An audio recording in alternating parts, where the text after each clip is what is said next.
Class 7 chapter number 17 collecting and organising data. Data को collect करना और फिर उसको एक सिस्टमेटिकल वे से उसको ऑर्गेनाइज करना।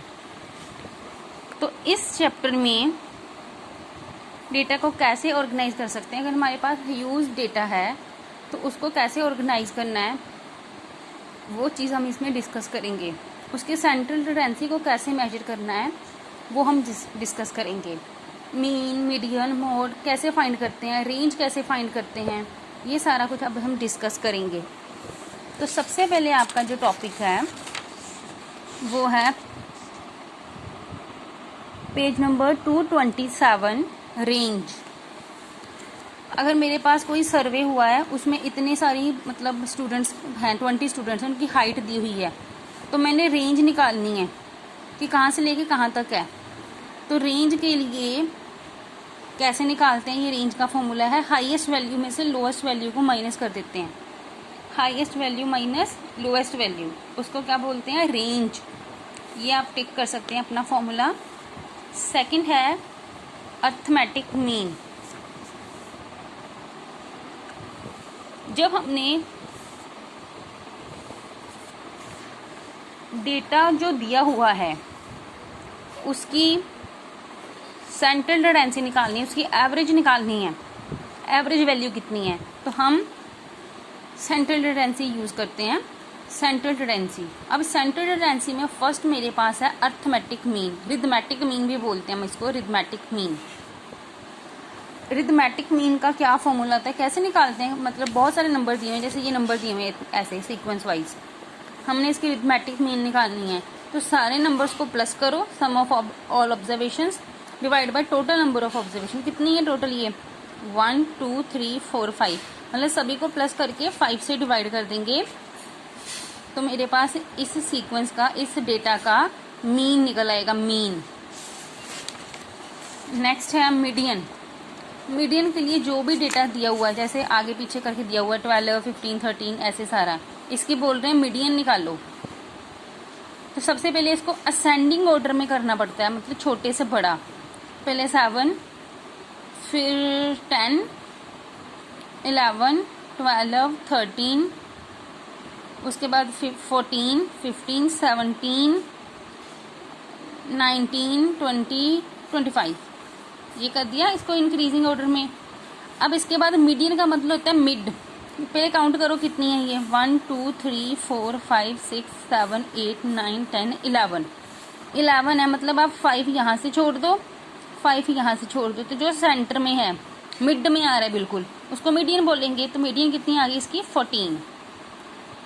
लेकिन अगर मान लो ऐसे होता, मतलब 10 नंबर होते तो 5 इधर 5 इधर तो छोड़े ही नहीं जाने थे, तो फिर मैंने 5th और 6th नंबर को प्लस करके उसका हाफ कर देना था दोबारा। अभी जब एक्सरसाइज के सम करेंगे तो आपको ये क्लैरिटी हो जाएगी। अदरवाइज यहाँ पे फॉर्मूला भी दिया हुआ है कि अगर मान लो मेरे पास 10 नंबर है तो 10 का हाफ होता है 5, तो 5th और 6th जो नंबर आएगा 1 2 3 4 5 और 6, जैसे कि 13 और 14, इनको करो प्लस और फिर 2 से डिवाइड कर दो तो मीडियन आ जाएगी। अगर मेरे पास जो गिवन डेटा है वो इवन है, लेकिन अगर ऑड है तो वही उसका सेंटर देख लेना है, इक्वल, दोनों तरफ इक्वल नंबर छोड़ के बीच में सेंटर उसकी मीडियन होगी। उसके बाद हमारे पास है मोड। मोड जो होता है उसमें जो सबसे ज़्यादा बार रिपीट हुआ हो, मोस्ट फ्रिक्वेंटली अकर, उसको बोलते हैं मोड, जो बार बार रिपीट हुआ हो। ठीक है, अभी आप ये चीज़ रिमेंबर जो वाली है इसको टिक कर लो। इसमें चारों ही फॉर्मूले हैं, रेंज, मीन, मीडियन, मॉड। तो हम सबसे पहले 17th ए सम नंबर फर्स्ट देखेंगे। ये दिया हुआ है कि रेड कलर की इतनी कार्स हैं, ब्लैक कलर की 27, वाइट कलर की इतनी हैं, ग्रे कलर की अदर्स की सारी। अब मैंने ये बताना है कि इसमें से मतलब ये कलर्स है ना ऐसे, हमने ये देखना है कि इसमें से मोस्ट सुटेबल एवरेज कौन सा है। सुटेबल एवरेज का मतलब कि किस चीज़ से मुझे पता चलेगा कि लोगों का फेवरेट कलर कौन सा है। कैसे पता चलेगा कि मुझे लोगों का फेवरेट कलर कौन सा है, देख के बताओ। पता चल रहा है कि ब्लैक, क्योंकि ब्लैक ज़्यादा लोगों ने खरीदा हुआ है। जो ज़्यादा बार खरीदा गया है वही फेवरेट होगा ना, मतलब ब्लैक। तो जो ज़्यादा बार रिपीट होता था उसको क्या बोला था मैंने, मॉड। जो ज़्यादा बार रिपीट होगा, इसका मतलब इस एवरेज के लिए कौन सा, इस डेटा के लिए कौन सा एवरेज सुटेबल है, मॉड। मतलब इसका मुझे मीन मीडियन कुछ नहीं निकालना पड़ेगा, इसका मॉड देख के पता चल जाएगा कि कौन सा कलर फेवरेट है लोगों का।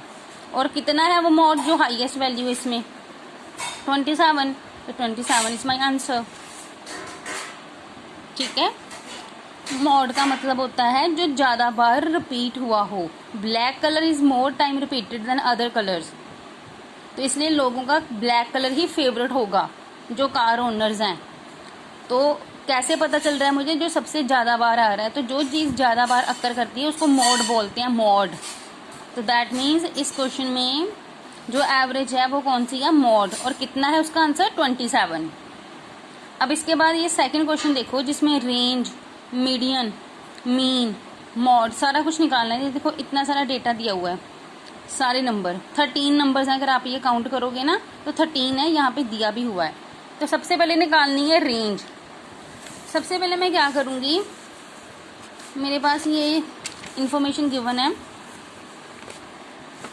मैं इनको असेंडिंग ऑर्डर में लिख रही हूँ। असेंडिंग ऑर्डर का मतलब पता है ना, छोटे से बड़ा। तो सबसे पहले 29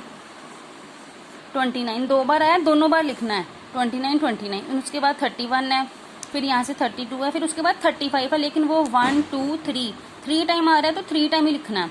फिर 36, फिर 37, ऐसे 38 दो बार आ रहा है, 2 बार लिखा, फिर 41, फिर 43। अब मैंने निकालनी है रेंज। सबसे हाईएस्ट वैल्यू है 43, सबसे लोएस्ट वैल्यू है 29। तो रेंज कैसी आएगी, L minus S, largest minus smallest. 43 में से 29 माइनस कर दो तो 14 इज रेंज। सेकंड निकालनी थी मीडियन। 13 नंबर हैं, 13 है तो 7th आएगा ना, 6 इधर छोड़ दो, 6 उधर छोड़ दो। तो आप इसमें इसको आप सीधा भी कर सकते हो कि 7th आइटम जो है, मतलब 13 प्लस 1/2। अगर ऑड नंबर है तो निकालना है n प्लस 1/2 के साथ, और अगर इवन नंबर है तो n/2 कर देना है, और उसका एक अगली नंबर भी ले लेना, उससे आगे वाला। एग्जाम्पल दे के बता रही हूँ ये चीज़ मैं आपको। मान लो 13 नंबर है, 6 इधर छोड़ दो, 6 इधर छोड़ दो, 6 12, बीच वाला जो बच गया वो मीडियन होगा। लेकिन अगर वही चीज़ की है ना 7th नंबर पे, मतलब n प्लस 1/2, 13 प्लस 1 14, 14 का हाफ 7, मतलब 7th नंबर वाला जो है वो मीडियन है। ये वैसे सीधा भी कर सकते हो।